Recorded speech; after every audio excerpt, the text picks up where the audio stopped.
Il est bien triste que les Français, les gilets jaunes, ne puissent pas manifester pacifiquement sans avoir la maréchaussée qui est là pour les bloquer, les enfermer dans des périmètres, parfois leur interdire d'en sortir, éventuellement utiliser le gazage avec des bombes lacrymogènes de dernière génération qui sont particulièrement agressives, semble-t-il, sans compter tout le reste. Le reste étant notamment l'utilisation de grenades explosives qui fait qu'il y a déjà 4 ou 5 manifestants à travers la France qui ont perdu une main dans cette affaire. Autre fait, c'est que les flashballs qui sont parfois tirés à bout portant dans le visage de certains manifestants, il y a eu 5 personnes en France qui ont été éborgnées ou énucléées, d'autres qui ont eu des fractures de la mâchoire en 1000 morceaux, c'est-à-dire en fait une répression tout à fait féroce. Alors, suite à ça, évidemment, il y a une montée de la tension de part et d'autre. Des personnes âgées, parfois très âgées.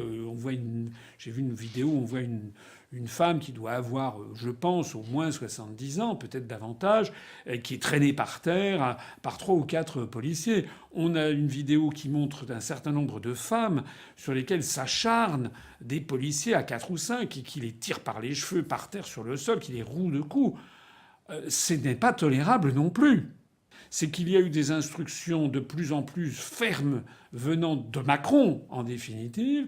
Mais surtout, les Français sont contraints par les événements de rapprocher l'affaire d'Ettinger de l'affaire Benalla. Que ce monsieur Benalla, donc, bénéficie d'une impunité totale alors que monsieur d'Ettinger, lui, est en prison. Ce deux poids deux mesures, monsieur Macron, révolte à un point que vous ne pouvez même pas imaginer le peuple français. Tout le monde a compris que vous protégez M. Benalla. Tout le monde a compris que d'ailleurs vous n'avez peut-être pas le choix, que vous êtes tenu probablement, M. Macron. Donc vous êtes obligé de protéger M. Benalla qui a commis des actes qui tombent tout à fait sous le coup de la loi, comme ceux de M. d'Ettinger. Ce deux poids deux mesures, M. Macron, est absolument intolérable et contribue à vous discréditer définitivement aux yeux de la population. Les médias sont cadenassés en leur défaveur. On a des reportages qui sont presque toujours tendancieux, sauf sur RT et sur Brut, mais pour le reste, c'est presque toujours tendancieux. On a des dirigeants politiques qui versent dans des cas psychiatriques.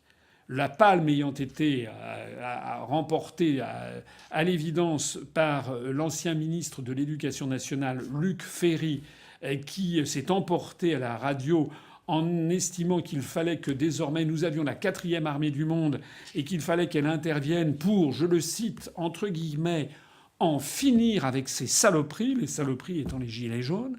Il a même précisé qu'il fallait que désormais ils utilisent leurs armes une bonne fois. Les gilets jaunes, c'est-à-dire les Français de tous les horizons qui manifestent, qui ne supportent plus la dictature qui nous gouverne, découvrent que tout est verrouillé, les médias leur tombent dessus, les caricatures montent en épingle une ou deux affaires, comme par exemple l'affaire de ce boxeur. Sur aucune des grandes chaînes de télévision françaises, qu'elles soient publiques ou privées, je n'ai encore jamais vu un reportage approfondi sur les Français.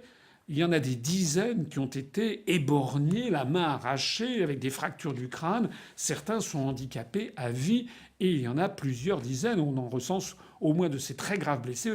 On en recense actuellement au moins 70 ou 80, sans compter une dame de 80 ans, je crois, qui est morte parce qu'elle a reçu une grenade lacrymogène dans la tête alors qu'elle était au balcon de chez elle. Que Macron démissionnez. Partez. Le plus vite possible maintenant. Il faut que vous partiez. Les Français vous haïssent maintenant. Ça n'est plus qu'ils vous détestent, c'est qu'ils vous haïssent. Vous n'avez pas de légitimité pour faire ce que vous faites. Il n'y a que 17% des électeurs inscrits qui ont à voter pour vous au premier tour de l'élection présidentielle l'année dernière, et ils ont voté pour vous comme des somnambules. Toutes les enquêtes qui ont été faites après coup montrent que l'écrasante majorité des Français qui ont voté pour vous ne savent même pas pourquoi ils ont voté pour vous. Quand on demandait à des pères de votants pourquoi vous allez voter pour M. Macron, ils disaient je sais pas, c'est parce qu'il est beau, parce qu'il est jeune. Mais on leur demandait mais pour quel élément de son programme vous a plu? Je ne sais pas, je ne connais pas son programme. En fait, M. Macron, vous savez parfaitement, et de plus en plus de Français commencent à le comprendre, que vous avez été élu à l'issue d'une campagne qui s'est étalée sur plus de 2 ans et demi, une campagne qui utilise le neuromarketing, les neurosciences, la programmation neurolinguistique, une campagne qui a été là faite pour vous promouvoir en évacuant toutes les questions de fond. Malheureusement, 17% des électeurs inscrits français sont tombés dans le panneau l'année dernière, enfin il y a 2 ans maintenant, en mois d'avril 2017.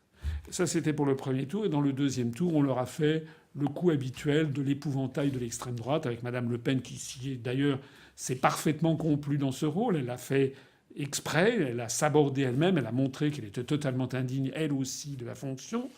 Et donc, les Français ont voté pour vous, mais très chichement.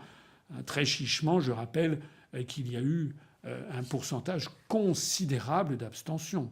Au deuxième tour de l'élection présidentielle, 55% d'abstention, M. Macron. Vous avez donc été élu par une minorité de Français sur un programme que personne ne connaissait. Donc certes, vous avez la légalité pour vous, ça c'est exact. Mais vous n'êtes pas du tout la France, M. Macron. Vous êtes M. Macron. Vous faites un programme qui est celui des forces qui vous ont fait élire. Ce programme n'a jamais été présenté aux Français. Ce programme a des conséquences qu'une écrasante majorité de Français rejette. Et M. Macron, vous n'êtes pas titulaire de votre poste. Ce n'est pas parce que vous avez été élu à l'issue d'une opération de propagande digne de la Corée du Nord que ça vous permet d'avoir tous les pouvoirs pendant 5 ans. Vous violez la Constitution. J'ai publié un dossier qui a été largement diffusé, que nous allons contribuer à diffuser de nouveau. Vous êtes livré à des violations continuelles de la Constitution sur des éléments très importants d'articles. Vous avez par ailleurs une opacité financière considérable. Lorsque certains veulent, comme Mme Schiappa, avoir la liste des contributeurs à la cagnotte du boxeur qui s'appelle Détinger, énormément de Français voudraient avoir la liste des contributeurs à votre campagne électorale présidentielle, à votre parti politique. Énormément de Français, à commencer par la Commission nationale des comptes de campagne et des financements des partis politiques, la CNCCFP, aimeraient savoir qui a payé les 144 000 € pour lesquels la CNCCFP a fait un signalement au parquet qui maintenant est en train d'enquêter judiciairement. Donc, Monsieur Macron, vous êtes en fait à la tête de la République, mais quand les Gilets jaunes manifestent contre vous, ou contre M. Benjamin Griveaux, quand il défonce le portail d'un ministère, ça n'est pas la République qu'ils attaquent. Ils s'en prennent à vous et à la clique qui est autour de vous, parce que c'est vous et la clique qui est autour de vous qui est en train de détruire la France et de détruire la République française. Nous avons demandé aux députés et aux sénateurs de lancer la procédure de destitution contre vous. Pour l'instant, un seul député a eu le courage de le faire. Mais nous n'allons pas laisser tomber, croyez-moi, ça devra durer ce que ça durera. Au Brésil, ça a duré 1 an et demi. Pendant 1 an et demi, en 2015 et 2016, des Brésiliens à travers tout le pays ont manifesté chaque samedi, comme en France, pour obtenir le départ de la présidente Dilma Rousseff.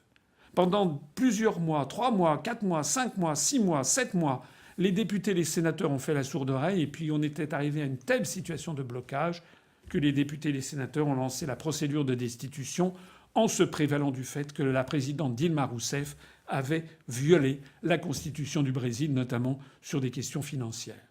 Nous allons faire pareil avec vous, Monsieur Macron. Ne vous trompez pas, ça fait 2 mois que ça dure.